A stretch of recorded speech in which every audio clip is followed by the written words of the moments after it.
UNICEF has some reporting this morning that more than 100 children have been killed in Gaza since the ceasefire agreement reached in October. And those findings come as conditions in Gaza are worsening. Harsh winter weather is threatening to reverse recent improvements to aid access. Heavy rain has swept through the tent cities, flooding hundreds of tents, causing homes to collapse. It's left large numbers of displaced people exposed to the cold conditions there in Gaza. Our senior correspondent, Sasha Petrusik, is in Jerusalem tracking the details. Sasha, what else is in that UN report about what's happened since the so-called ceasefire in October? Yes, that's right, Susan. Just because a ceasefire was declared doesn't mean that the fighting has actually ceased. Over the past 3 months, there has been continued fighting, not at the same levels as before, but continued airstrikes by Israel. There's been fighting on both sides, and the conditions, as you point out, have been getting worse.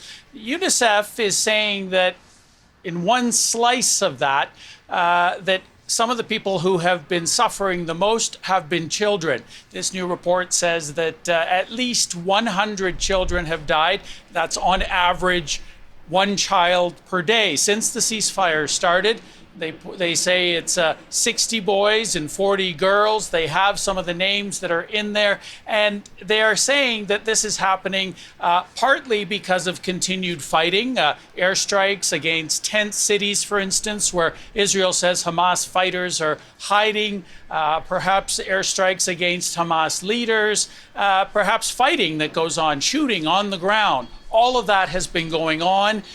Both sides blame each other, but Israel obviously has the higher firepower in all of this, and much of it goes against the ceasefire agreement. In any case, this is what UNICEF is saying that has done to the youngest population. Children have been killed in Gaza since the ceasefire of early October. That's roughly a girl or a boy killed here every day during a ceasefire. Airstrikes, drone strikes, including suicide drones. They're killed from tank shelling. They're killed from live ammunition. They're killed from quadcopters. Now, UNICEF is saying that there have also been some pretty basic barriers, more basic. There's been restrictions on aid going in, even though those were supposed to be lifted on some medicine and some medical supplies. But even more basic things like tents, for instance, have been kept out. Israel saying that those could be used in some way to help Hamas in terms of its military operations. And also Israel has been keeping NGOs and UN agencies from operating freely there. So all of that has really caused a problem. Just this week, Susan, Israel cut off relations with 7 more UN agencies, including the UN Special Representative for Children in Conflict Zones. And Sasha, of course, international media is still not getting access into Gaza.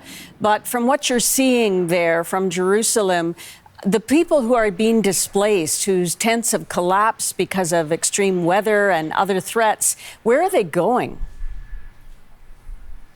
Well, there is nowhere to go. Most people in Gaza are displaced. In other words, they don't have a permanent home. They are living amid the rubble. They're living in those tents that you're seeing blowing away in the wind. It's been very, very cold. I can imagine exactly what it's like from even in Jerusalem. It's been cold and windy and rainy and snowy and hail sometimes. So very, very bad conditions. At least 10 people have died in this cold snap right now.